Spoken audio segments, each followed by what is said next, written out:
இந்த புள்ளைய நல்லா பாத்துக்கிறதுனால கிடைக்கிற புண்ணியம் நம்ம பிள்ளைக்கு போய் சேருங்கிற நம்பிக்கையில தான். அந்த கலெக்டர் வீட்ல இருந்து நீ வரும்போது நீ சந்தோஷமா இல்லைன்னு எனக்கு தெரியுமா? உனக்கு வர்றதுக்கு விருப்பம் இருக்கா இல்லையான்னு நான் கேட்க போய், இல்லப்பா, கலெக்டர் வீட்ல இருக்கதான் எனக்கு பிடிச்சிருக்கு, அவன் மேலதான் எனக்கு மதிப்பு மரியாதை இருக்குன்னு சொல்லிட்டீன்னா என்னால அதை நினைச்சு கூட பார்க்க முடியலம்மா. அதான் உன் ஆசை என்ன, உனக்கு சம்மதமான்னு எதுவுமே நான் கேட்கல. இல்லப்பா. அப்பா, மாமா நல்லவர் தான். ஆனா அவர் என் அப்பா கிடையாது. யாரும் எங்க அப்பாவுக்கு ஈடாக முடியாது. நான் உங்க பொண்ணுப்பா. எனக்கு நீங்க தான் முக்கியம். உன்னை நினைச்சா ரொம்ப பெருமையா இருக்குமா. நீ பெரிய புத்திசாலி, ஐஏஎஸ் படிச்ச புள்ள, நாளைக்கே பெரிய கலெக்டர் ஆக போறவ. ஆனா அந்த நினைப்போட இந்த வீட்டில் இருக்க யாருக்கிட்டையும் நீ பேசினது கிடையாது. யாரு மனசும் புண்படக்கூடாதுன்னு நினைக்கிறவ நீ. என்னதான் அந்த சிதம்பரம் குடும்பம் நமக்கு ஜென்ம விரோதியா இருந்தாலும் அந்த வீட்டு ஆளுங்க கிட்டயும் நீ அன்போட பழகியிருப்பேன்னு என்னால புரிஞ்சுக்க முடியுதுமா. பிறந்த வீட்டையும் விட்டு கொடுக்க முடியாம, புகுந்த வீட்டையும் மறக்க முடியாம நீ படுற பாடு எனக்கு தெரியுதுமா. என்னை பத்தியெல்லாம் யோசிக்காதம்மா. என் காலம் முடிஞ்சு போச்சு. பழிக்கு பழி அடிதடின்னு இருந்து என்னம்மா சாதிச்சான்? வீம்பாலையும் வரட்டு கௌரவத்தாலையும் நிம்மதி போனதாமா மிச்சம். நீ எதை பத்தியும் கவலைப்படாத. நான் உன் அப்பா கேட்கறேன், உன் மனசுல இருக்கிறத சொல்லு. அந்த சக்தியை உனக்கு பிடிச்சிருக்கா?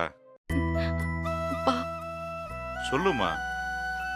நான் அந்த வீட்டுக்கு போகும்போது சக்திய பழி வாங்கணும்னு தான் அங்க போனேன். ஆனா நான் நினைச்ச மாதிரி இல்லப்பா. என்னை தூக்கிட்டு போய் கல்யாணம் பண்ணதை தவிர அவன்கிட்ட வேற எந்த குறையும் இல்ல. எனக்கு அவன் பண்ண பாவத்துக்கு ஆயுசு முழுக்க அவன் தண்டனை அனுபவிக்க தயாரா இருந்தான். அவன் மனசுல தான்ப்பா முரட. ஆனா எந்த கள்ளும் கபடமும் இல்ல. அவன் என்ன மரியாதையா நடத்தினான்ப்பா.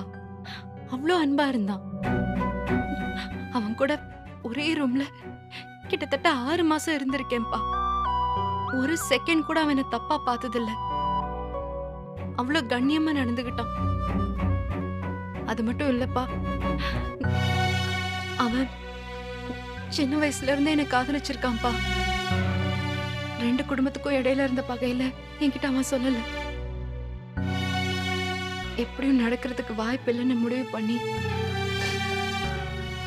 மனசுக்குள்ளே அவன் காதல மறைச்சு வச்சுட்டான்ப்பா.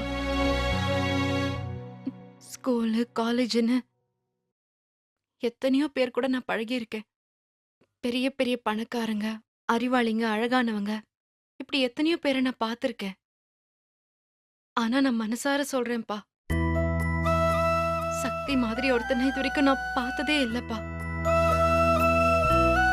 எனக்கு அவனை ரொம்ப ரொம்ப பிடிச்சிருக்குப்பா. அவன் கூட ஆயுசுக்கும் சேர்ந்து வாழணும்னு ஆசைப்படுறேன். தூக்கிட்டு போய் தாலி கட்டிட்டான். வேற வழி இல்லாம அவன் கூட சேர்ந்து வாழறேன்னு நான் சொல்லலப்பா. உங்களுக்கெல்லாம் தெரியாத ஒரு விஷயம் இருக்கு.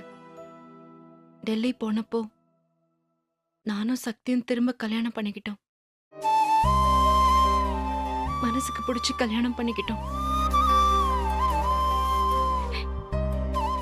இனி அவன் இல்லாம என்னால வாழ முடியாதுப்பா.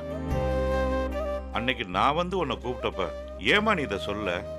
வான்னு கூப்பிட்டது நீங்கப்பா. அப்ப எனக்கு வேற எதுவும் பெருசா தெரியல. எந்த காரணத்துக்காகவும் என் அப்பா தலை குனிஞ்சிடக் கூடாது. அதான்ப்பா, காதல் கல்யாணம் எல்லாத்தையும் நான் தூக்கி போட தயாரா இருந்தேன். ரேவதி, இதுக்கு மேல ஒரு தகப்பனுக்கு என்னமா வேணும்? பெத்த அப்பனுக்காக உன் வாழ்க்கை சந்தோஷம் எல்லாத்தையும் நீ விட்டு கொடுக்க தயாரா இருக்கும்போது இப்படி ஒரு மகளுக்காக என் உசுரை கூட கொடுக்க இந்த அப்பன் தயாரா இருக்கம்மா.